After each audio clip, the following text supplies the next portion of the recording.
কিন্তু এই নারী শব্দের মধ্যে পুরো বিশ্ব ব্রহ্মাণ্ড জুড়ে এই যে নারী জাতি, নারী জাতি নারী জাতি থেকে পুরো মানব জাতির সৃষ্টি। তো ঠাকুর এই জায়গায় বলেছেন যে আমি যখন জেনেছি এই নারীর গর্ভে ছেলে এবং মেয়ে উভয়ই জন্মে, তখন আমার নারী জাতির প্রতি শ্রদ্ধা আরো বেড়ে গেছে। মা জাতির প্রতি আমার শ্রদ্ধা আরো বেড়ে গেছে। তো মা কথাটি একটা অক্ষর, কিন্তু তার অর্থ কত বিশাল। তো ঠাকুর আমাদেরকে যে বলেছেন যে নারী জাতির মধ্যে 8টি গুণ আছে, যে 8টি গুণের প্রত্যেকটি বড় মার মধ্যে বিদ্যমান ছিল। তো বড় মার মধ্যে তো আছে, এটা সব নারী জাতির মধ্যেই বিদ্যমান আছে, কিন্তু কথা হলো এটা সুপ্ত থাকে। এইটাকে জাগ্রত করে তুলতে আমাদেরকে এটাকে জাগ্রত করে তুলতে হবে। নিষ্ঠা, সেবা, ধর্ম, প্রেরণা, সংরক্ষণ, সেবা, শুশ্রূষা, সুপ্রজনন, তো প্রত্যেকটিকেই আমাদের জাগ্রত করে তুলতে হবে। তার মধ্যে ঠাকুর বিবাহকে বেশি গুরুত্ব দিয়েছেন। কেন কি, বিবাহ যদি ঠিকঠাক ভাবে না হয় তবে একটা সুসন্তান কখনো পৃথিবীতে আসতে পারে না। তো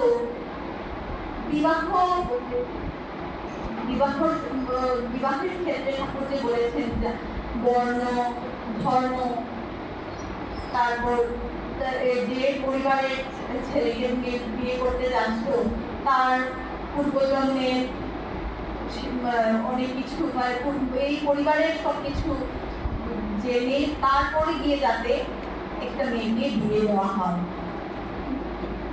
তো মেয়েদের তো অনেক দায়িত্ব, অনেক কর্তব্য, তাই বলে কি ছেলেদের নেই? কেন কি একটা সুসন্তান আসতে গেলে কি শুধু মায়ের কর্তব্য? তা না, একটা সুসন্তান আসতে গেলে মার তো যথেষ্টই বিয়ের দরকার, কিন্তু তার মধ্যে একটা বাবারও কিন্তু সমান ইয়ে থাকতে লাগে। আর মা, একটা সুসন্তান যখন আসবে তার যে যার গর্ভে আসছে তাকে জন্মের পর থেকে তার পরিবারে, তখন তো ও আরেকটি পরিবারে থাকবে, ওই পরিবারের যে ওর যে মা, ওর মার চালচলন থেকে আসবে ওর কাছে ওর চালচলন। তাই ঠাকুরের জায়গায় বলেছেন কি একটি সন্তান আসার 20 বছর আগে থেকে তার স্বভাবের ইয়েটা ঠিক করতে হয়। কেন কি, কোন কথা থেকে এই কথা আসছে যে আজকে যদি যে বাচ্চাটা আসছে তার দিদার যদি স্বভাব চরিত্র বা ঠাকুরের প্রতি ওনার টান যদি না থাকে তো স্বাভাবিকভাবে ওর মারও আসবে না। খুব কমই দেখা যায় এটা যে আর ওর মার আসবে। তো ওই যে এই যে জেনারেশন যে আসছে, তো একটা বাচ্চা যখন জন্ম নিল তখন মাতৃগর্ভে যখন ওর জন্ম সৃষ্টি হলো তখন থেকে মা বাবার সাথে কিভাবে ব্যবহার করছে, মা বাবার মধ্যে কতটুকু টান, ওদের মধ্যে ওদের ব্যবহার, আচার আচরণ, এই প্রণোদ থাকা অবস্থাতে কিন্তু বাচ্চাটা এই অবস্থা থেকেই কিন্তু শুরু হয়ে যায়। অনেক বাচ্চা আছে, তার থেকে একটা কথা বলছি, এক মা গেছেন বর্তমান আচার্যদেবের কাছে গিয়ে বলছেন কি ওর সন্তান কথা শুনে না, খুব শৃঙ্খল হয়ে গেছে, কথা একদম কথা বাধ্য নয়। তখন আচার্যদেব এসে বললেন ওর জন্মের ওকে বকে কি হবে, ভেবে দেখো তো ওর জন্মের আগে কি তোমাদের চালচলন ঠিক ছিল নাকি। তো দেখেন এই যে ছোট্ট কথা, অনেক আমরা তো বুঝি না, একটা বাচ্চাকে আমরা শাসন করি, বাচ্চাটা ঠিক হচ্ছে না কেন, ঠিকভাবে চলছে না এটা করি, কিন্তু তার আগে তো আমাদেরকে ঠিক হতে হবে। আমরা যে নারী জাতি, আমাদের আর্থিক বৈশিষ্ট্যকে জাগ্রত করতে হবে।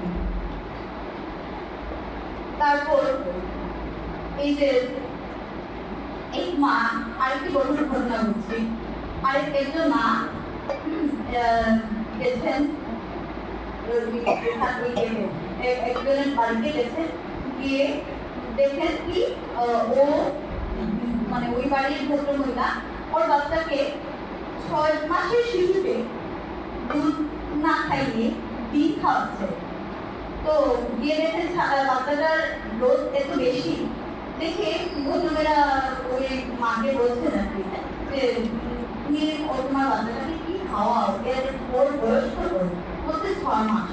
6 মাসের বাচ্চা তো ওকে দেখতে লাগছে না, ওর তো মানে রোদটা তো অনেক করেই নিয়েছিল নিজে, ওর মানে দেখে মনে হচ্ছে না আমি 6 মাসের বাচ্চা। তখন ওই ভদ্রমহিলা বললেন না আমি ডিম খাওয়াই। কেন? বলে আমি তো আমার বাচ্চাকে দুধই খাওয়াতাম, 6 মাসের বাচ্চা তো দুধই পান করার কথা, তুমি যেন ওকে ডিম খাওয়াচ্ছ। বলে না, এইটা তো তুমি আগের যুগের কথা বলছো, এখনের যুগে অনেক কিছু প্রোডাক্ট বেরিয়েছে বা ডিম, এগুলো ডিম খাওয়ানোই ভালো। তো আর ওই মা কিছু বললেন না, উনি চলে আসেন। কিছুদিন পর ওই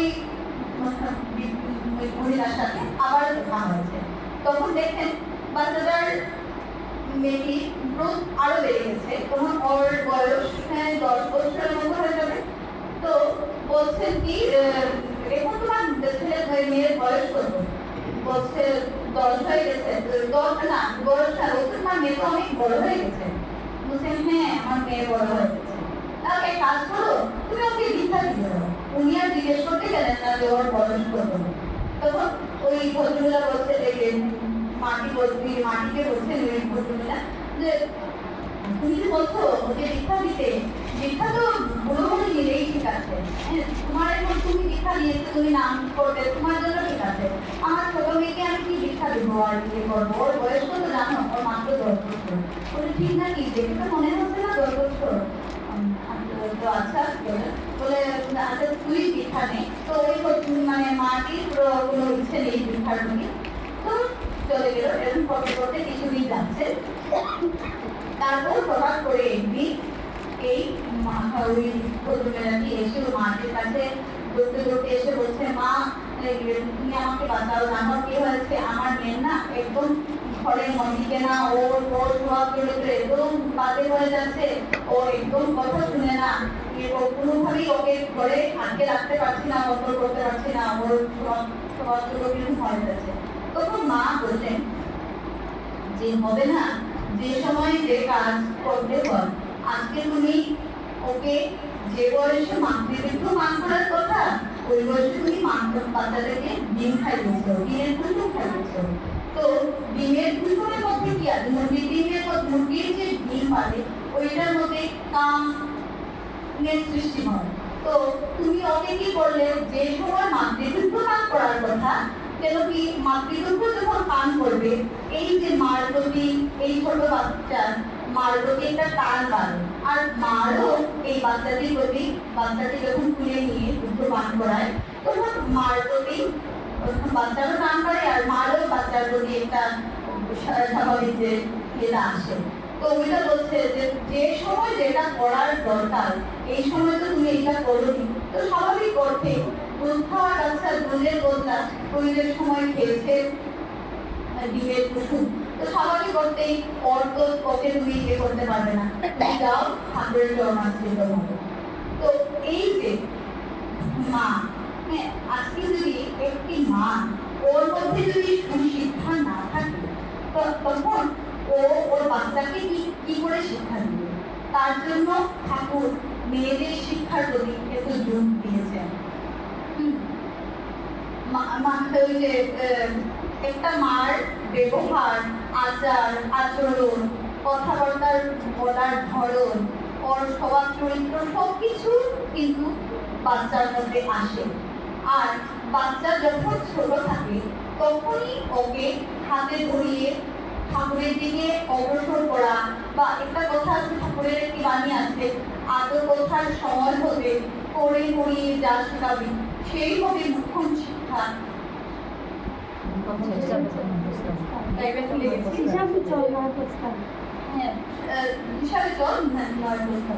তো এই যে লাইনটা কত সুন্দরভাবে ঠাকুর আমাদেরকে বুঝিয়ে বলে দিয়েছেন। তো আদর কথা কখনো কখনো দেখা যায় যে বলে এই বাচ্চাটি ছোট আছে, ওকে তুমি শাসন করো কেন, কিন্তু না, আমাদের সৎসঙ্গী পরিবারে বিশেষ করে এই যে আদর কথার সময় হলে এই যে সৎসঙ্গী ছাড়া বাইরের লোক সহজে সবকিছু বুঝতে পারবে না, যেটা আমাদের ঠাকুর যেটা বলে দিয়েছেন এটা আমাদের কাটায় কাটায় করার কথা। তো আদর কথার সময় যখন বাচ্চা মা বাবা দেখি এই অল্প অল্প করে ও বুঝতে শিখে, তখন ওর ব্রেন ডেভেলপমেন্টটাও কিন্তু বেশি থাকে। ওর ছোট্ট একটা জিনিস দেখে আমরা বুঝতে পারি না যে ও এটা কি বুঝতে পারছে, কিন্তু হ্যাঁ ওর বাচ্চাটা কিন্তু ওই আদর কথা যখন বলে তখন কিন্তু ওর মধ্যে মানে ও আরো বেশি করে বুঝতে পারে। হ্যাঁ, তখন আমরা যে কোনো জিনিস একটা বাচ্চাই যদি আমি জিজ্ঞেস করে এটা কি, তখন যাতে ওকে এড়িয়ে না যায়, তখন ওই সময় যাতে ওই জিনিসটার প্রতি ওকে ভালো করে বুঝিয়ে দিই। আর তখন হতে এরকম ছোট ছোট ক্ষেত্রে যদি বাচ্চাকে ঠাকুরের প্রতি আকর্ষণ বাড়ানো বা যে কোনো জিনিস, বাবা এটা বাড়বে এটা ভালো, এই জিনিসগুলো যদি আমরা ছোট ছোট করে বাচ্চার ভিতরে জাগ্রত করতে পারি, তাহলে মনে হয় না বাচ্চা মানে খারাপ পথে যাওয়ার চেষ্টা করবে। আর বাকি তো ভাগ্য, কিন্তু ঠাকুরের আমাদের কর্তব্য হলো আমাদের বাচ্চাকে যাতে ঠাকুরের প্রতি, ঠাকুরের নিষ্ঠায়, ঠাকুরের কিভাবে ঠাকুরের প্রতি মানে ঠাকুরের পথে এগিয়ে দেওয়া। আরেকটা ছোট্ট গল্প বলছি, আরেকটা ছোট গল্প বলছি। আচার্যদেব যে আমাদের এই যে 100 দিনের পরিক্রমায় যখন বেরিয়েছিলেন, তখন একটা কথা দিয়ে সবাইকেই বলে গেছেন, সব জায়গায় এইটা কথাটা বলেছেন যে আমরা সবাই কর্মক্ষেত্রে ব্যস্ত থাকি, কিন্তু দিনে অন্তত একবার হলে যেন আমরা মানে সবাই মিলে ঘরের যত ফ্যামিলি মেম্বারসরা আছি আমরা যেন সবাই মিলে ওই জায়গায় মানে এক জায়গায় জড়ো হয়ে ভাত খাওয়ার সময় হোক আর প্রার্থনার সময় হোক আমরা যাতে সবাই এক জায়গায় মিলে করবো। তো একটা কথা বলছি, কেন এক দাদা, ডাক্তার দাদা, উনি গেছেন আচার্যদেবের কাছে প্রণাম করে উঠলেন। তারপর আচার্যদেব দাদাকে জিজ্ঞেস করেন যে তুমি তোমার মানে প্রতিদিনের রুটিনটা জিজ্ঞেস করেন। উনি দাদাকে বলছেন আচার্যদেবকে যে আমি তো সকালবেলা ঘুম থেকে উঠে ব্রাশ টাশ করে কর্ম করে, আর তো আমার অফিস হলো মেদিনীপুরে, আমি থাকি কলকাতায়, তো উঠে আমার ব্রাশ করি, তারপর খেতে বেরিয়ে যাই, আর আস্তে আস্তে আমাদের রাখতে হয়ে যায়। তো শুনে আচার্যদেব ওই দাদাকে বলতেন আচ্ছা ঠিক আছে, তুমি নেক্সট দিন থেকে ইয়ে করবে, তুমি যখন তোমার জুতোটা ব্রাশ করবে তখন তোমার ছেলের জুতোটাও ব্রাশ করে নেবে। তখন ওই দাদা কি করলেন, পরদিন ওই কথা ঠিক আছে আচার্যদেবের কথা শুনে এসে ওই দাদার বাচ্চার জুতোটি ব্রাশ করে তারপর উনি ওনার ইয়েতে গেলেন, চেম্বারে গেলেন। ওই দিন কি হলো, বাচ্চাটা ঘুম থেকে উঠলো, না হলে কিন্তু বাচ্চাটা বাবার সাথে ওর সময় কাটানোই হয় না, ও ঘুমে থাকতেই বাবা চলে যায় অফিসে, আর ও যখন বাড়িতে ফিরে তখন অনেক রাত্র হয়ে যায়, বাচ্চাটি ঘুমিয়ে যায়। তো তখন কি হলো, যখন বাচ্চাটির মানে আচার্যদেবের কথা মতো দাদাটি কি করলেন, বাচ্চাটি দুটো ব্রাশ করে রেখে গেলেন। রেখে যাওয়ার পর বাচ্চাটা ঘুম থেকে উঠে মাকে জিজ্ঞেস করছে, মা আমার জুতোটা আজকে কি ব্রাশ করে রেখেছে? তো ইয়ে বললেন যে আজকে এটা তো তোমার বাবা ব্রাশ করে রেখেছে। শুনে ওর বাচ্চাটির মধ্যে মানে কিরকম একটা জাগ্রত হলো যে বাবা আমার জুতোটা ব্রাশ করে রেখে গেছে। আচ্ছা ওই দিন কি হয়েছে, রাত্রেবেলা দেখা গেল কি ওই বাচ্চাটা ওর বাবার অপেক্ষা করে বসে আছে কি বাবা আসলে পরে ও ঘুমাতে যাবে। তো ও কি করলো, বাবা এসে জিজ্ঞেস করলেন যে কি হলো আজকে দেখি তুমি জেগে আছো, ঘুমাওনি? বলছে না বাবা, তুমি আজকে আমার দুটো কাজ করে রেখে গেছো, আমার আজকে মনটা কেমন করছে, তোমাকে না দেখে তো আমি ঘুমাতে যেতে পারবো না। তারপর থেকে ওই বাচ্চাটি কি করলো, রুদ্রিন বাবার অপেক্ষা করে করে ঘুমোতে যায়। তো ওই যে ছোট ছোট কথা দেখুন, না হলে কি আচার্য যদি ছোট্ট একটা কথার মাধ্যমে কি সুন্দর করে বুঝিয়ে দিল সংসার কিভাবে পালন করতে হয়, সবাই মিলে কিভাবে চলতে হয়। আচ্ছা, ঠাকুরের কথা বলে তো শেষ করার নাই, অনেক সময় মানে এক কথায় শেষ করার মতো কিছু নেই, বলতে গেলে বলতেই থাকতে লাগে। তো পারিপার্শ্বিকে সকলের মঙ্গল প্রার্থনা করে এই বাড়িতে যে দিদি মাতৃ সম্মেলনের আয়োজন করেছেন, ওনার পরিবারের সকলের মঙ্গল প্রার্থনা করে আমি আমার আলোচনা শেষ করছি। জয় গুরু।